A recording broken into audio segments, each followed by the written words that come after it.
News آئی کے ساتھ میں ہوں اسد رحیم خان۔ ہر 25 دسمبر بانی پاکستان قائد اعظم محمد علی جناح کی یاد کو تازہ کیا جاتا ہے اور ریاست کے اول ترین نمائندے یہ عہد کرتے ہیں کہ ان کی میراث میں وہ کوئی آنچ نہیں آنے دیں گے۔ لیکن اس میں کوئی دو رائے نہیں کہ آج قائد اعظم کا پاکستان اتنا ہی خواب ہے جتنا کہ پہلے۔ اب اس خواب کو حقیقت میں تبدیل کرنے کے لیے کیا کچھ کرنا چاہیے، آج وہ بات کریں گے میجر زوہا سعید صاحب کے ساتھ، سینئر تجزیہ کار مشرف زیدی صاحب کے ساتھ جو کہ بھی سینئر کالم نگار اور تجزیہ کار ہیں، سیمیول یعقوب صاحب جو کرسچن مسلم الائنس کے چیئرمین ہیں، اور فاتح محمد مالک صاحب جو کہ سینئر اینالسٹ ہیں۔ Gentleman welcome. مشرف صاحب اگر آپ کے ساتھ آغاز کر لیں، جناب ایک نئی سوچ ایک ہے جو کچھ اب کالمز میں بھی پڑھنے کو ملتی ہے، وہ یہ ہے کہ قائد اعظم کی جیسی بھی بصیرت تھی یا جو بھی نظریہ تھا یا جو بھی ان کی تقریریں تھیں، وہ شاید باتیں اب ریلیونٹ نہیں رہیں، کیونکہ اب 70 سال بعد، کیونکہ ان کی فوتگی کو بھی اب 70 سال ہونے والے ہیں، ملک کے مسائل بڑھ گئے ہیں، زیادہ پیچیدہ ہو گئے ہیں، اور ہمیں شاید واپس گھوم پھر کے ادھر نہیں جانا چاہیے۔ یہ موضوع بحث ہی نہیں رکھنا چاہیے کہ قائد کا پاکستان کو بحال کس طرح کریں، تو اس میں آپ اختلاف کریں گے سر؟ یہ جو نیا نظریہ یا نئے طرز کی سوچ جس کی آپ بات کر رہے ہیں اسد، الحمدللہ ابھی تک میری اس نظریے سے ٹاکرا یا ملاقات ہونے کا اب تک اتفاق نہیں ہوا، اور میں اللہ کا بڑا شکر گزار ہوں کہ نہیں ہوا۔ جو بھی یہ کہتا ہے کہ قائد کا نظریہ یا قائد کی سوچ جو ہے وہ آج کے پاکستان کے لیے آؤٹ ڈیٹ ہو چکی ہے یا ریلیونٹ نہیں ہے، وہ ان کو اپنی سوچ مبارک، لیکن اس سے میں بڑی سختی سے اختلاف کروں گا اور کرتا ہوں اور کرتا رہوں گا۔ قائد کی سوچ اصل میں ایک انسان کی ایک انفرادی سوچ نہیں تھی، بلکہ ایک مجموعی سوچنے کا ایک طریقہ تھا، اور اس سے بھٹکنا جو ہے وہی راز ہے پاکستان کی جو بھی مشکلات کا سامنا کرنا پڑا ہے پاکستان کو، وہ قائد کی سوچ اور اس کے سوچنے کے طریقے سے بھٹکنے کی وجہ سے ہیں۔ تو میں تو یہ سمجھتا ہوں کہ آج تہہ دل سے ہمیں اور بالکل اسی جوش و جذبے سے جس سے ہم اعتراف کرتے ہیں اپنے پیار اور محبت کا قائد کے لیے، ہمیں یہ بھی اعتراف کرنا چاہیے کہ ہم ان کی ٹیچنگز اور ان کے لیسنز سے بھٹکے ہوئے ہیں، اور اگر ہم نے پاکستان کو اس طرح کا پاکستان بنانا ہے جو واقعتاً پاکستان ہے اور ہونا چاہیے، ایک باوقار طاقتور ملک جو اپنے باشندوں کا بھی تحفظ اچھی طرح کر سکے، اور باقی دنیا کے لیے بھی، خاص طور پہ اپنے خطے کے لیے بھی ایک اینکر آف سٹیبلٹی اور پیس ہو، بجائے اس کے کہ جو پاکستان رہا ہے پچھلے 10-15 سال میں۔ تو میں سمجھتا ہوں کہ ہمیں قائد کی باتیں، قائد کے جو بھی قواعد ہیں، ان کو پھر سے ان پر گہری نظر ثانی کرنی چاہیے، اپنے اعمال پر بھی سوچنا چاہیے کہ کس طرح کے طور طریقے سے ہم نے ملک کو چلانے کی کوشش کی ہے، اور پھر چیزوں کو بہتری کی طرف لے جانے کے لیے قائد کے جو لیسنز ہیں ان پر مکمل طور پہ ایگزیکیوٹ کرنا چاہیے۔ اچھا میجر زوہا سعید صاحب، انہی باتوں کو سامنے رکھتے ہوئے سر، جو اب ایک اکثریت یہ سوچ رکھتی ہے کہ قائد کا جو خواب ہے وہ پورا نہ ہو سکا، اور 2017 میں بھی خصوصی طور پہ کہا جاتا ہے کہ قائد کا پاکستان نہیں بن پایا، اس کے کیا بنیادی وجوہات آپ کے مطابق ہیں sir? Sir thank you very much for calling me on the Janab programme. میرے نزدیک تو سر اس کے مشرف زیدی صاحب سے میں بالکل ایگری کرتا ہوں کہ نظریہ تو بیسیکلی کانسیپٹ تو ابھی تک قائد کا امپلیمنٹ ہوا ہی نہیں ہے، جس کو ہم چاہتے تھے، جس تاریخ کو اگر آپ واپس دیکھیں تو جہاں سے ہم نے پروگرام شروع کرنا تھا قائد کا، وہ تو ہم نے امپلیمنٹ ہوا ہی نہیں ہے ابھی تک ان فل لیٹر اینڈ اسپرٹ۔ اور دوسرا اس کا اسپیکٹ یہ ہے کہ یس، ایک حد تک ملک کے اور ہمارے سردوں کے اور ہمارے انوائرمنٹ جو ہیں وہ کافی حد تک چینج ہو گئے ہیں۔ اگر پاکستان اپنے پیروں پہ مڈ 50s میں مڈ 60s میں دھارے پہ چل رہا تھا، اگر یہ چلتا رہتا اور اسی سسٹم کے تحت ہم ڈیولپ کرتے رہتے، پروجیکٹ کرتے رہتے، اپنے آپ کو آگے بڑھتے رہتے، تو آج جن مسائل سے ہمارا سامنا ہے، میں یقیناً 100% اعتماد سے کہہ سکتا ہوں کہ ہم اس عذاب میں پھنسے ہی نہ ہوتے اگر ہم ایک اعتدال پسند، اچھا تہذیب یافتہ محافظہ ہوتے، ہمارا معاشرہ، کلچر، ہماری چیزیں اس سسٹم کے تحت، اس دھارے کے تحت ڈیولپ ہوتی رہتی ہوتی، تو میں یقیناً کہہ سکتا ہوں کہ آج جہاں جس مصیبت میں، جس عذاب میں ہم پھنسے ہوئے ہیں، یہاں پہ نہیں ہوتے۔ اور اس کا دوسرا اسٹیپ یہ ہے کہ کبھی لیٹ نہیں ہو جاتا, کوئی چیز آگے نہیں ہو جاتی, پیچھے نہیں ہو جاتی, we can still start, but ہمیں اپنی ڈائریکشنلٹی, ہمیں اپنا راستہ متعین کرنا ہے, right starting from the place. جس طرح آپ جس سے ظہیر صاحب نے فرمایا کہ ابھی تک تو ہمیں ووٹنگ کا طریقہ کار نہیں سیکھا 70 سال میں کہ ہم نے ووٹ کیسے دینا اور کس کو دینا ہے, ہمارا نمائندہ اس کی اہلیت ہونی کیا چاہیے, اس کی قابلیت کیا ہونی چاہیے, اور ہم نے as a voter, as a community, ہم نے اس کو کیسے اسکوئرلی ٹیک آن کرنا ہے. اس کو اپنا انتخاب ہی نہیں کر پا رہے ہم, تو ہم آگے کہاں چلیں گے ابھی. سو کام کافی ہے, چلنے کے ابھی راستے بہت سارے ہیں, but we have to develop on basics, ابھی ہم نے اپنے سیدھے کرنے ہیں. بالکل ٹھیک. سامعین یعقوب صاحب, یہ جب ہم کہتے ہیں قائد اعظم محمد علی جناح صاحب کا جو ایسا پاکستان تھا, اس میں تمام اقلیتوں کو برابر حقوق میسر ہونے تھے, لیکن اس نظریے سے ہم بالکل ہٹ گئے ہیں. اب کیا کچھ کیا جا سکتا ہے کہ اس صورتحال کو حل کیا جائے؟ اسد بھائی, آپ کا شکر ہے کہ آپ مجھے بلایا ہے, میرے سارے ساتھیوں کا. بیسک ہمیں جو پاکستان, قائد اعظم کے پاکستان کی ضرورت ہے, وہ صرف مائنورٹیز کو نہیں ہے, پورے پاکستان کی عوام کو ضرورت ہے. ایسا ہی ہے, اس وقت پورے پاکستان کو, جو قائد اعظم کا پاکستان تھا, میں ایک پنجابی کی مثال دیتا ہوں کہ اس کو ماسی بیڑا بنایا گیا. اس کا وہ جو ہم سب کو اپنا اپنا کردار ادا کرنا تھا, وہ ہم ادا نہیں کر سکے.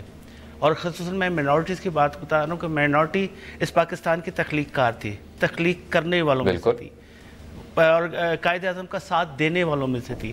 اگر قائد اعظم کا ساتھ مائنورٹی, پاکستان کے کرسچنز نہ دیتے تو شاید جو پنجاب کی جو بانٹ تھی اس میں کچھ بہت ساری, اگر کیونکہ آپ کو پتہ ہے کہ 17 ممبر مسلم جو ان سے تھے وہ بھاگ گئے تھے جب ووٹنگ کا سلسلہ شروع ہوا.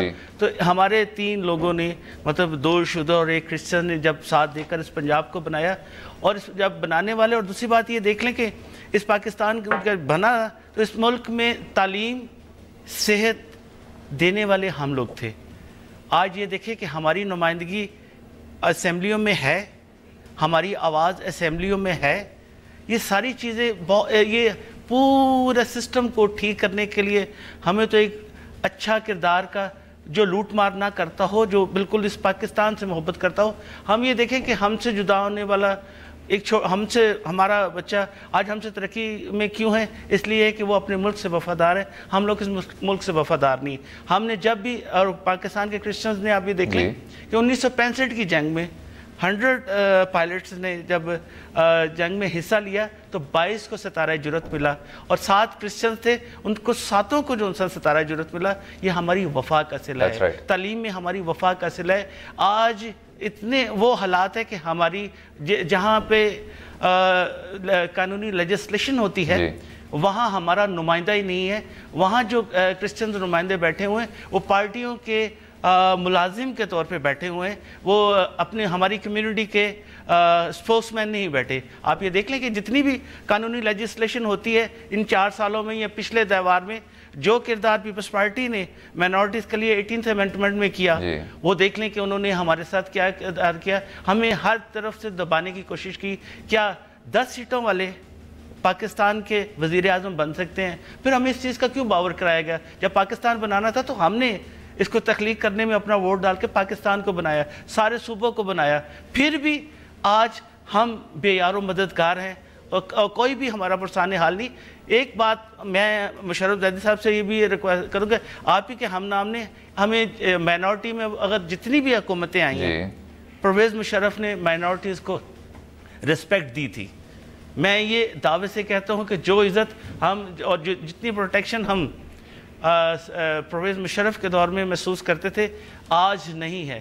18th امینڈمنٹ میں ایک پارٹی آتی ہے, وہ کہتی ہے کہ جی یہاں برابری کے کوئی حقوق نہیں. 18th امینڈمنٹ میں یہ دیکھیں کہ جب آتے ہیں تو وہ بھی ہمیں کہتے ہیں کہ نہیں, آپ 2 نمبر کے شہری ہو. اچھا یعقوب صاحب, جس طرح آپ نے ابھی پرویز مشرف صاحب کی بات کی, حکومت وقت کے کچھ نمائندے ہیں جو یہ شاید بہت ہی خوبصورت ترین اور ایک آئیڈیل سوچ سامنے رکھتے ہیں کہ جی اقلیت کا لفظ ہی غلط ہے, کہ اقلیت اور اکثریت میں تفریق کرنی ہی نہیں چاہیے, کہ پاکستان کا پرچم میں جو سفید والا حصہ ہے وہ اقلیتوں کی نمائندگی نہیں کرتا, وہ سچ اور حق کا ہے, اور جو ہرا والا حصہ ہے وہ کسی اور چیز کا حصہ ہے. تو یہ جو بہت ایک آئیڈیل سوچ ہے, کیا اس تک ہم پہنچ بھی پائیں گے یا اقلیت اور اکثریت کے الفاظ استعمال کرنا، اس ٹرمینالوجی میں بات کرنا تاکہ بنیادی حقوق کو سامنے رکھا جائے، وہ لاہ عمل اپنانا چاہیے؟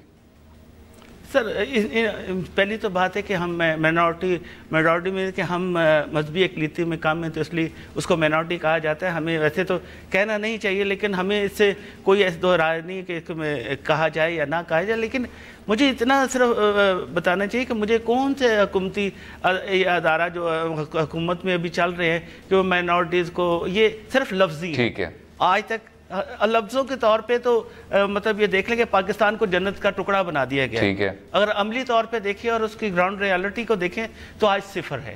گفتگو جاری رہے گی. آج 25 دسمبر کا دن ہے. قائد اعظم محمد علی جناح کی شخصیت اور بصیرت پر بات ہو رہی ہے. اسٹے ود اس.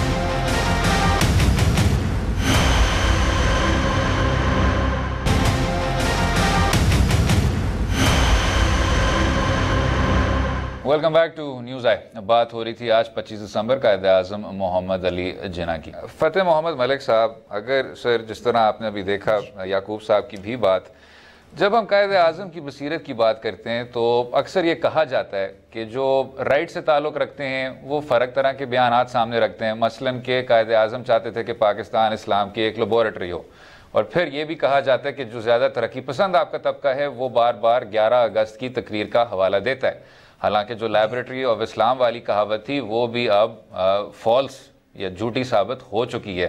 تو یہ جو چیری پکنگ ہے کہ آپ اپنے نظریے کے مطابق قائد اعظم کو اسی طرح کا چہرہ دیں، کیا اس کو کسی طرح سے ریکٹیفائی نہیں کیا جا سکتا، سٹینڈرڈائز نہیں کیا جا سکتا تاریخ کی روشنی میں؟ بالکل کیا جا سکتا ہے. قائد اعظم کی 11 اگست کی تقریر پہ بعض عناصر نے اعتراض کیا تھا. ان میں چودھری محمد علی بھی تھے جو بعد میں پاکستان کے ہمہ اقتدار لیڈر بنے، لیکن تھے بیوروکریسی میں سے. تو اب قائد اعظم نے 3 دن بعد اس بات پہ اصرار کیا 11 اگست کی تقریر پہ، اور اصرار اس طرح سے کیا کہ جو کچھ انہوں نے کہا تھا وہ اسلام کی روح کے مطابق تھا. ٹھیک ہے.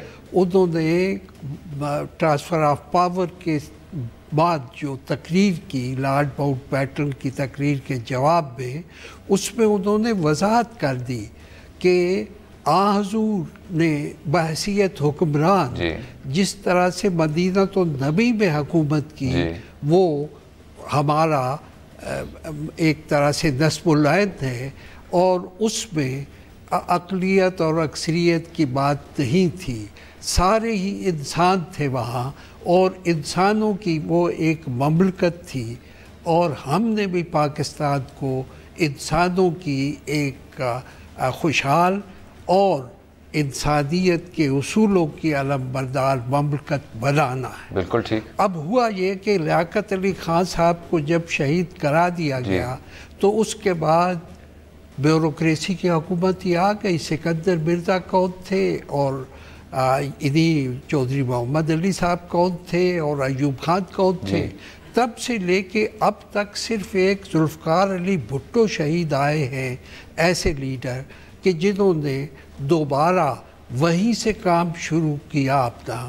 یہ جو روٹی کپڑا اور مکان کی وہ بات کرتے ہیں وہ کوئی ان کی ایجاد نہیں تھی. یہ سن 49 میں لاہور میں لیاقت علی خان کی تقریر تھی کہ ہمارا مشن یہ ہے، ہمارا پروگرام یہ ہے کہ ہم اس ملک کے ہر شخص کو روٹی کپڑا اور مکان دیں. اب اس کے بعد اسے بھول گئے تھے لوگ. بھٹو صاحب نے شروع کیا، لیکن بڑی مشکلات کے ساتھ اپنے پیغام کو آگے لے گئے. لیکن ہم دوبارہ اگر قائد اعظم کے افکار کی طرف، ان کے نظریات کی طرف توجہ دیں تو ہمیں کسی مولوی سے فتویٰ لینے کی ضرورت نہیں ہے کہ اسلام کا مطلب کیا ہے. ٹھیک ہے. اسلام کا مطلب علامہ اقبال نے سمجھایا، اور اسی مطلب کو لے کے قائد اعظم نے تحریک پاکستان کی قیادت کی. پاکستان قائم ہوا، اور پاکستان کے قیام کے فوراً بعد انہوں نے 11 اگست کی جو تقریر کی اس میں جو الجھنے بنیاد پرست مولویوں نے پیدا کی. انہیں اپنا 14 اگست کی تقریر میں واضح کر دیا کہ حضور کی پیروی جو ہے وہ اسی میں وہ 11 اگست کی تقریر کی گئی ہے جس میں پاکستان میں بسنے والے تمام انسانوں کے حقوق برابر. بالکل ٹھیک. میجر ظہور سعید صاحب, جب ہم اس 11 اگست کی تقریر کی بات کرتے ہیں تو آپ نے دیکھا ہوگا جناب, ابھی جو ریسنٹ عمران خان کا بھی فیصلہ آیا تو اس میں چیف جسٹس صاحب نے یہ بھی فرمایا کہ جی ہم تو یہ سب کچھ کر رہے ہیں کیونکہ کرپشن میں بھی ایک بہت بڑا پبلک میں ایک بیک لیش آیا اور پبلک انٹرسٹ کو سامنے رکھتے ہوئے ہم یہ تمام کچھ فیصلے کر رہے ہیں. لیکن اب یہ بھی کہا جا رہا ہے کہ جی آپ کچھ زیادہ زور ڈال رہے ہیں کرپشن پہ, پورا بیانیہ آپ نے کرپشن کے گرد بنا لیا 90 کی دہائی سے آج تک, چاہے آپ اس سیاسی جماعت کو بھی لے لیں, پاکستان تحریک انصاف کو لے لیں, پاکستان مسلم لیگ نواز جو پھر جواب میں بھی کچھ کہتی ہے. لیکن قائد اعظم محمد علی جناح صاحب کی جو تقریر تھی اس میں انہوں نے بدعنوانی کا بھی حوالہ دیا تھا, چور بازاری کا بھی حوالہ دیا تھا, جابری اور نیپوٹزم کا بھی حوالہ دیا تھا. تو آج کل جو یہ تنقید کی جاتی ہے کہ کرپشن پہ بہت زیادہ فوکس کیا جا رہا ہے بطور ترجیح کے, کیا یہ درست ہے؟ سر, جو آج کل کرپشن کا ایشو جس طرح ہم اس کو ٹیکل کرتے ہیں, یہ ڈیفینیشنز قائد اعظم کے زمانے میں کرپشن کی ڈیفینیشن یہ نہیں تھی, سکیلز یہ نہیں تھے. میں if I take you back جہاں سے بات شروع ہوئی تھی, جو آپ نے سوال پوچھا ملک صاحب سے, سر پاکستان کی کچھ تاریخ ایسی ہے جو چینڈیبل فارم میں جس کو آپ ہاتھ لگا کے پکڑ سکتے ہیں, دیکھ سکتے ہیں, قائد اعظم کی سوچ دیکھ سکتے ہیں. میرا یہ کہنا کہ گلاس آدھا خالی ہے, آپ کا کہنا گلاس پورا ہے. اسلامک فورسز جو آج کل ہمارا جو ایک ایکسٹریمسٹ اینگل ہے کہ پاکستان کی ڈیفینیشن اسلام سے نکال دیتے ہیں, وہ ایک لبرل اینگل ہے کہ فرماتے ہیں کہ جی قائد اعظم ماشاء اللہ اس زمانے میں, کیونکہ اس زمانے میں اس پہ پابندی نہیں تھی, انگریز معاشرہ تھا, کہ ان کے ذمہ شراب اور پورک بھی لگا دیتے ہیں. تو دونوں دو ایکسٹریمز ہیں. میں آپ کو ٹینجیبل فارم میں بتاتا ہوں کہ قائد اعظم کی سوچ جو نظر آتی ہے. میں ایک نام لیتا ہوں آپ کے سامنے, آپ گوگل کر لیجئے, وہ نام ہے مولانا اسد. ٹھیک ہے. مولانا اسد اسرائیلی تھے. جی ہاں بالکل, جیو تھے, اور یہ پاکستان بننے سے بہت پہلے علامہ اقبال سے ملنے کے لیے اور وہ گریٹر ہند کے کانسیپٹ کے تحت ہی پاکستان اس زمانے میں ہندوستان تشریف لائے. پاکستان کی تاریخ کا سب سے بڑا جو مائل سٹون ہے جو قائد اعظم کی ذہنیت شو کرتا ہے, وہ سب سے بڑا مائل سٹون سر یہ ہے کہ پاکستان کا پہلا نیچرلائز سٹیزن جس کو قائد اعظم نے اپنے حکم کے تحت پاسپورٹ نمبر 1 ایشو کیا, وہ ایک جیو ہے.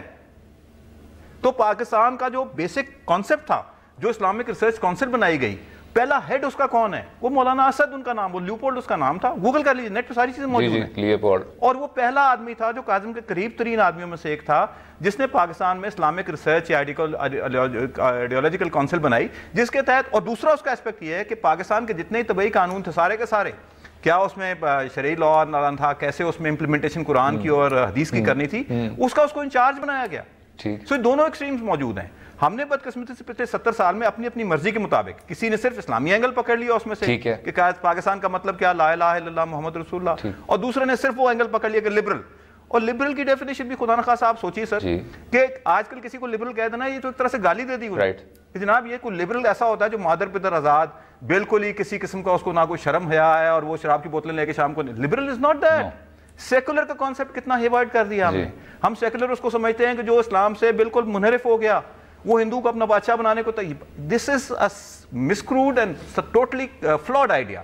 آپ کو بیچ کا راستہ اختیار کرنا ہے. اعظم محمد علی جناح کی جو سوچ تھی وہ بیسکلی ایک ایسا, جو آپ نے فرمایا پاکستان کے جھنڈے والی بات, جی ایگزیکٹلی وہ پورشن ہے 33% حصہ اس کا پاکستان کے, یا 30% حصہ وہ مائنورٹیز کا ہے. So we have to go back to normals. اپنی سوسائٹی کو, معاشرے کو آپ نے نارملائز کرنا ہے, اس کی جو ایکسٹریمز ہیں اس کو آپ نے نلیفائی کرنا ہے, بیچ میں آگے کھڑے ہوں, دونوں سائڈوں پہ دیکھیں, اور اس کے بعد معاشرے کو آگے لے کے جانا ہے. بالکل ٹھیک. تو میرا جو کانسیپٹ ہے قائد اعظم کا وہ یہ ہے کہ Quaid Azam was liberal also and he was an extremist Muslim also. دونوں صورتوں میں ان کی چیزوں, ان کی تعلیم جو ہے اس کو امپلیمنٹ کیا جائے اور اس کے نظریے کے تحت اس ملک کو چلایا جائے, تو ہم کہیں کسی مصیبت میں نہیں پھنسیں گے. اچھا مشرف صاحب, جس طرح میجر صاحب نے بڑی اچھی طرح فرمایا کہ یہ دو انتہائیں ہیں اور آپ نے پوری طور پہ اس پکچر کو دیکھنا ہے, آپ نے جو کمپوزٹ امیج ہے اس کو دیکھنا ہے اور پھر قائد اعظم کی بصیرت پر عمل کرنا ہے. تو کیا آپ اس سے اتفاق کریں گے جناب کہ یہ واقعی میں بہت زیادہ چیری پکنگ ہو گئی ہے اور جو کمپوزٹ امیج ہے اس کو پورے طور پہ سامنے نہیں رکھا گیا؟ اسد, کمپوزٹ امیج جو ہے بنانا وہ بڑا مشکل کام ہے. لوگ ہر چیز میں لوگ اپنے کنوینئنس اور اپنی سوچ اور اپنے ایکسپیرینسز کے تحت چیری پکنگ کرتے ہیں. ٹھیک ہے. میں سمجھتا ہوں قائد اعظم کی ایک سب سے بڑی شاید خوبی، ان کی اتنی زیادہ خوبیاں تھیں کہ ان کو گننا مشکل ہو جاتا ہے، لیکن ان کی بڑی خوبیوں میں سے ایک یہ تھی کہ اگر میں چاہوں کہ میں صرف اور صرف ان کا اسلام کی طرف رجحان اور مسلمانوں کی نمائندگی والا عنصر میں دیکھنا چاہوں تو مجھے صرف اور صرف وہ نظر آئے گا، اور اس میں بھی انتہا جو ہے ایکسلنس کی، مطلب یہ کہ جس طرح سے انہوں نے نمائندگی مسلمانوں کی شاید پچھلے 250 300 400 500 سالوں میں ہمیں کوئی ایسا شخص دنیا میں شاید نظر نہ آئے جو اس عمدہ طریقے سے جس نے نمائندگی کی ہو مسلمانوں کی اور مسلمانوں کے حقوق کا ایک طرح سے ایک علمبردار اور ایک جائنٹ جو ہے فگر۔ اسی طرح سے اگر میں سوچوں کہ ان کے وہ کون سے اعمال تھے جن سے صاف ظاہر ہوتا ہے کہ پاکستان مسلمان کے لیے بھی اور غیر مسلم کے لیے بھی یہ ایک نجات تھی، تاکہ جبر کسی کا بھی ہو پاکستان میں رہنے والے جو ہیں ہر طرح سے اس جبر سے آزاد ہوں گے، اس کا مطلب پاکستان تھا۔ اور ان کی وہ جو فیصلے تھے، کئی بہت اہم فیصلے، ان سے صاف یہ ظاہر ہوتا ہے کہ ان کا پورا مقصد پاکستان بنانے کا مسلمانوں کی اور غیر مسلموں کی آزادی، پہلے برطانوی جبر سے اور پھر جو شک و شبہات تھے ان کو جو انڈیا میں اس وقت میجورٹی تھی ان کے جبر سے جو خوف تھا اس سے بچانے کے لیے۔ اگر پاکستان میں آج کوئی خوف میں رہتا ہے تو وہ قائد کے خواب کی تعبیر کے بالکل برعکس وہ ایک سچویشن ہے۔ اور اس میں آپ دیکھ لیجئے کہ پاکستان کے سب سے بڑے جو بینیفیکٹرز تھے وہ کون تھے؟ پاکستان کی پوری ٹریجری جو ہے وہ سر آغا خان کے بینک اکاؤنٹ سے چلی ہے شروع کے چند سالوں میں۔ پاکستان کے فارن منسٹر، پاکستان کے دیگر اور کیبنٹ ممبرز جو قائد کے کیبنٹ ممبران تھے، ان میں ہندو بھی شامل تھے، کرسچن بھی تھے، احمدی بھی تھے۔ تو وہ آج آپ امیجن کیجئے کہ 4-5 جو ہے بڑے بڑے کابینہ کے جو اہم وہ ہیں ممبران، اگر ان کو اوپنلی جو ہے وہ تسلیم کریں یا ایکسپریس کریں اپنی ریلیجس افیلیشن اور وہ مین سٹریم مسلمان نہ ہوں، تو کتنا مشکل جو ہے وہ پیش آئے گی اس لیڈر کو جو اپوائنٹ کرتا ہے اس طرح کی کابینہ۔ تو اس طرح کے کئی فیصلے ہیں جس سے آپ یہ بھی نکال سکتے ہیں کہ ہی واز دی الٹیمیٹ پلورلسٹ۔ اس طرح کے کئی چیزیں ہیں ان کی زندگی میں، ان کے اقوال میں، جس سے ثابت ہوتا ہے کہ وہ ان سے بہتر اور ان سے زیادہ کمیٹڈ مسلمانوں کا رہبر اور نمائندہ نہیں تھا۔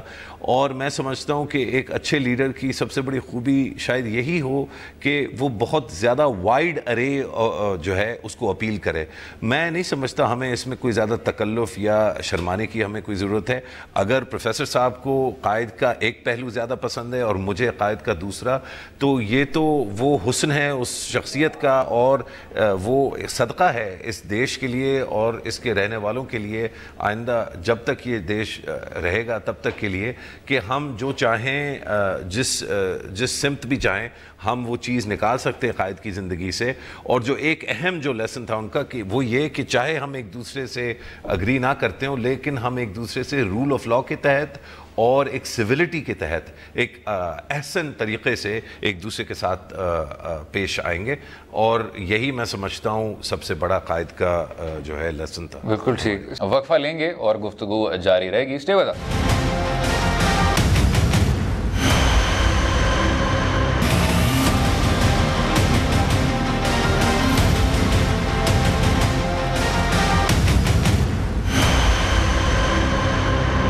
Welcome back to News Eye. آج 25 دسمبر کا دن ہے۔ قائد اعظم محمد علی جناح کی بات ہو رہی تھی، ان کی بصیرت پر بات کر رہے تھے۔ سیموئل یعقوب صاحب، جب 2013 میں سانحہ ہوا تھا پشاور میں، دہشت گرد حملہ ہوا تھا آل سینٹس چرچ پہ، تو اس کے بعد سپریم کورٹ کا ایک فیصلہ آیا تھا جس میں، اور یہ ایک لینڈ مارک فیصلہ سمجھا جاتا ہے، کہ جو جینیسس ہے پاکستان کا، یعنی جس طرح پاکستان کا مطلب کیا، تو یہ ایک اور اس کا رخ تھا کہ ہر آدمی اپنے مذہب کا آزادانہ اظہار کر سکے۔ Freedom of religious expression Pakistan کا ایک طرح کا جینیسس تھا۔ یہ جیلانی صاحب کا فیصلہ تھا، اور پھر اس کے بعد جسٹس ناصر الملک صاحب نے اس پر عمل درآمد کے لیے ایک فرق بینچ بنایا تھا۔ تو اس فیصلے کو بھی سامنے رکھتے ہوئے جناب، کیا ہم وہ کچھ کر پائے ہیں کہ لوگوں کی سوچ میں بھی یہ تبدیلی لا سکیں کہ پاکستان اسی وجہ سے بنا تھا جس طرح مشرف صاحب کہہ رہے تھے؟ جی اسد بھائی بات اتنی تھی ہے کہ جب آپ کی اسمبلیوں میں اپنی مائنورٹیز کے لیے تعصب ہو نا تو وہاں کوئی بھی جتنی بھی ججمنٹس آتی رہے اس کا کچھ نہیں بنا. ٹھیک ہے. کیونکہ جتنی ججمنٹس آتی ہے اس کو امپلیمنٹ اسمبلیوں نے کرنا ہوتا ہے, نہ کہ کسی اور. جب انہوں نے اپنا ایک فیصلہ دیا اور اس کے بعد اس کو امپلیمنٹ جو ہے اسمبلیوں نے کرا تھا. ہمارے لیے سب سے بڑی عوام میں تعصب نہیں ہے, ہمارے لیے تعصب جو ہے وہ اسمبلیوں میں ہے. اچھا. جہاں قانون بنتے ہیں, جو ہمارے لیے آپ یہ دیکھ لیں کہ ذرا سی بھی ہم تو اس ملک میں اس طرح رہ رہے ہیں کہ جس طرح تھرپارکر کے جیسے وہ ہیں سراہ ہیں کہ جب بارش ہوتی ہے تو شاید ان سراہوں کو بھی پانی مل جاتا ہے. میں بہت ساری چیزوں کو آپ کہتا ہوں کہ ہمیں یہاں بالکل بھی قائد اعظم کے پاکستان کے جو خواب تھا, جو انہوں نے ہمیں دینا چاہتے تھے اور جو ساتھ پاکستان بنتے وقت ہم نے ان کا دیا, شاید وہ آپ یہ دیکھیں کہ جب پاکستان بنا تو پاکستان کے مسلم بھی انڈیا میں یا ہندوستان میں مائنورٹی کے طور پہ رہتے تھے. کیا ہم جب انہوں نے اپنے لیے ایک علیحدہ جدوجہد کی تو کس وجہ سے کی کہ ان کے ساتھ کچھ برا سلوک ہوتا تھا یا ان کو پورے رائٹس نہیں ملتے تھے. تو ہم نے تو اسلام کو مد نظر رکھتے ہوئے یا قائد اعظم کے وعدوں کو مد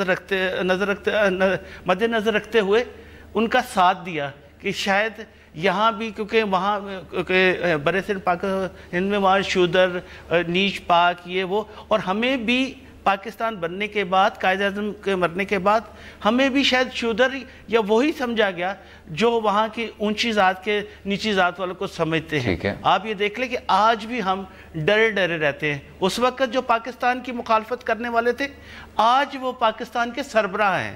بالکل ایسا ہی. آج وہی پاکستان کو رن کرنے کی کوشش کرتے ہیں کہ کیونکہ وہ اس کو مذہبی طور پہ ڈھال لیتے ہیں. حالانکہ ایسی بات نہیں ہوتی. مذہب اور ریاست صرف اپنے مذہب کو فالو کر سکتی ہے اور جو بھی مذہب ہوتا ہے وہ ایکول رائٹس. لیکن یعقوب صاحب آپ کو میں کاٹ رہا ہوں, جس طرح آپ نے کہا کہ جی اسمبلی مختلف ہے, عوام میں تعصب نہیں ہے, کیا جو اسمبلی میں نمائندے ہیں وہ اسی عوام کے منتخب نمائندے نہیں؟ اور جن سربراہوں کا آپ حوالہ دے رہے ہیں کیا ان کو نہیں ووٹ پڑا؟ اسد بھائی اگر یہ عوام کے نمائندے ہوتے تو پاکستان کا یہ حال نہ ہوتا. ٹھیک. اگر یہ اسی عوام کے نمائندے ہوتے تو پاکستان کی ساری عوام کا یہ حال نہ ہوتا. میں نے تو یہ دیکھا ہے کہ آپ یہ دیکھ لیں کہ میں وہ چیزیں یہاں اب آپ کے ساتھ نہیں شیئر کرنا چاہتا کہ یہاں بالکل ہر انسان اپنے کمائی کے, آپ جتنے بھی اب یہ پچھلے 2-3-4 ماہ یا سال سے دیکھ رہے ہیں, ہم جتنی بھی برائی دیکھ رہے ہیں یہ کیا ہے, اس کو جتنے بھی ہماری ججمنٹس آ رہی ہیں اپنی عدالتوں سے وہ کس وجہ سے آ رہی ہیں؟ وہ عوام کے نمائندے نہیں ہیں, وہ پیسے کے نمائندے ہیں.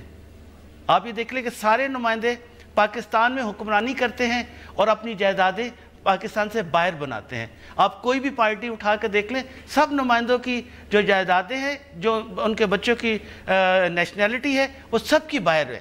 لیکن یہی جس طرح آپ نے کہا جناب پیسوں کی آپ نے بات کی اور یہ کرپشن کی بھی بات کی, کیا اس کا ایک ڈائریکٹ لنک ہے عدم برداشت کے ساتھ؟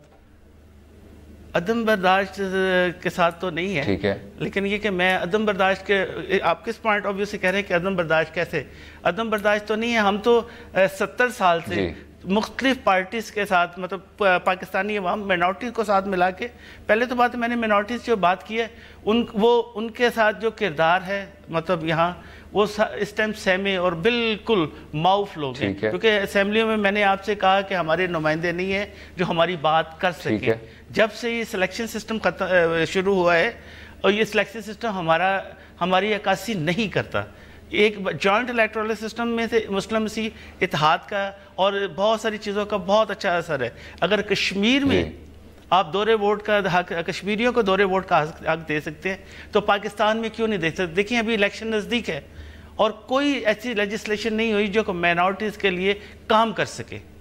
بالکل ٹھیک. اچھا فتح محمد ملک صاحب, جس طرح ابھی بات ہو رہی تھی قائد اعظم کی بصیرت کی, اس سے ذرا ہٹ کے اگر ہم کچھ نظریہ کی بھی بات کر لیں تو ایک ان کا بہت مشہور بیان تھا جس میں انہوں نے افواج پاکستان کے متعلق کہا کہ جو نیشنل پالیسی ہے, میں ترجمہ نہیں کرنا چاہتا, نیشنل پالیسی جو ہے وہ پوری طور پہ سویلینز کے دائرے میں رہے گی, لیکن آگے دیکھتے ہوئے ہم نے دیکھا کہ نہ صرف مارشل لا کئی بار نافذ ہوا، جو سویلینز تھے یعنی صدر سکندر مرزا یا وزیر اعظم ذوالفقار علی بھٹو صاحبان، انہوں نے خود مارشل لا نافذ کیا اور پھر اس کے بعد کوز ہوئے اور پھر ایک اور طرح کا سلسلہ چلا. تو ہم پوری طور پہ جو اب اتنی بار خبروں کی زینت بنا رہا ہے سول ملٹری امبیلنس، بار بار ہر دن ہوتا ہے شوز پہ، اس کو ہم کیوں نہیں حل کر پائے؟ اس کی وجہ جاننے میں کو زیادہ دشواری نہیں ہے، اس لیے کہ آج پہ آپ غور کریں، آج کوئی حکومت ہے کہیں؟ ٹھیک ہے، تو اس خلا کو کون پورا کرے گا؟ تو حکومت تو ہے ہی کوئی نہیں. تو اس طرح کے ڈرامائی حالات پیدا ہوتے رہے جو بڑے خراب حالات تھے، ان کے خراب حل اب تک دریافت کیے جاتے رہے. تو جس طرح مشرف زیدی صاحب نے کہا، ہمیں دوبارہ بانیان پاکستان کی فکر و نظر کو اپنانا ہوگا. اب بانیان میں اس لیے کہتا ہوں کہ خود قائد اعظم نے کہا کہ علامہ اقبال ان کے فرینڈ، فلاسفر اور گائیڈ ہے. 23 مارچ کے سلسلے میں انہوں نے یہ کہہ رکھا ہے کہ وہ جو ریزولوشن 1940 میں پاس کیا گیا، منظور کیا گیا، وہ علامہ اقبال کے افکار کی ایک سیاسی تفہیم اور تفسیر ہے اور اسے لے کے تحریک پاکستان چلائی جا رہی ہے. اب ہوا یہ کہ قیام پاکستان کے بعد اور خاص طور پہ لیاقت علی خان کی شہادت کے بعد دونوں کو نظر انداز کر دیا گیا. ابھی یہاں بات ہوئی ہے پاکستان کا مطلب کیا، یہ ایک نعرہ ہے. اچھا، اب اس پہ کہا جاتا ہے لا الہ الا اللہ. اب سوال یہ ہے کہ پاکستان کا مطلب پاکستان بننے کے بعد تو پاکستان ہے نا. تو اگر پوچھتا ہے ہم نے کسی سے کہ پاکستان کا مطلب اگر لا الہ الا اللہ ہے تو لا الہ الا اللہ کا مطلب کیا ہے، یہ کون بتائے گا؟ وہ جنہوں نے پاکستان کی تحریک کی مخالفت کی، جن دینی جماعتوں نے بھی اور جن علماء کرام نے بھی، یا علامہ اقبال سے. ہوا یہ کہ جب مودودی صاحب سے پوچھا جانے لگا کہ پاکستان کا مطلب کیا اور اسلام کا مطلب کیا ہے، جب مدنی صاحب سے پوچھا جانے لگا تو انتشار فکر و نظر پیدا ہوا. اب ہمیں عہد کرنا چاہیے کہ ہم پاکستان کا مطلب کیا، لا الہ الا اللہ، تو اسے علماء سے نہیں پوچھیں گے کہ لا الہ الا اللہ کا مطلب کیا ہے. ہم علامہ اقبال سے پوچھیں گے کہ لا الہ الا اللہ کا مطلب کیا ہے، کیونکہ اس مطلب کو سامنے رکھ کے انہوں نے اپنی پولیٹیکل آئیڈیالوجی بنائی اور اسی آئیڈیالوجی کو لے کے قائد اعظم آگے چلے، عوام تک پہنچے. عوام نے علماء کی بجائے. بالکل ٹھیک مالک صاحب، کیونکہ ہمارا وقت اب کم ہو رہا ہے شو کا کلوز کرنے کا، تو میں بھی ختم کرتا ہوں. اور اس طرح سے پاکستان قائم ہوا. اب دوبارہ یہی ہے کہ ہمیں قائد اعظم اور اقبال کو، یعنی مفکر پاکستان اور تحریک پاکستان کے قائد کو ایک جگہ بٹھا کے اور ان کی کتابیں پڑھ کے اور ان کے افکار پہ غور کر کے اپنا راستہ ڈھونڈنا ہوگا، ورنہ یہی ہوگا کہ کہیں سیال آ رہا ہے، کہیں دریا آ رہا ہے، کہیں طوفان اٹھ رہا ہے. تھینک یو ملک صاحب، ہمیں اب کلوز کرنا ہوگا. جس طرح مشرف زیدی صاحب نے کہا کہ قائد اعظم محمد علی جناح صاحب کی مثال سے انحراف کرنے کی کوئی گنجائش نہیں. میجر زوہا سعید صاحب نے کہا کہ پوری طور پہ ان کی بصیرت کو اور ان کی شخصیت کو سامنے رکھنا چاہیے. سیموئل یعقوب صاحب نے فرمایا کہ پاکستان کی جو اقلیتیں تھیں وہ ہی پاکستان کو بنانے والے میں سے تھیں، ریٹروگریسو اور انتہا پسند عناصر اس میں شامل نہیں تھے. امید ہے کہ ہم پاکستان، قائد اعظم کا پاکستان کو بحال کر سکیں گے. کل تک اجازت دیجیے. خدا حافظ.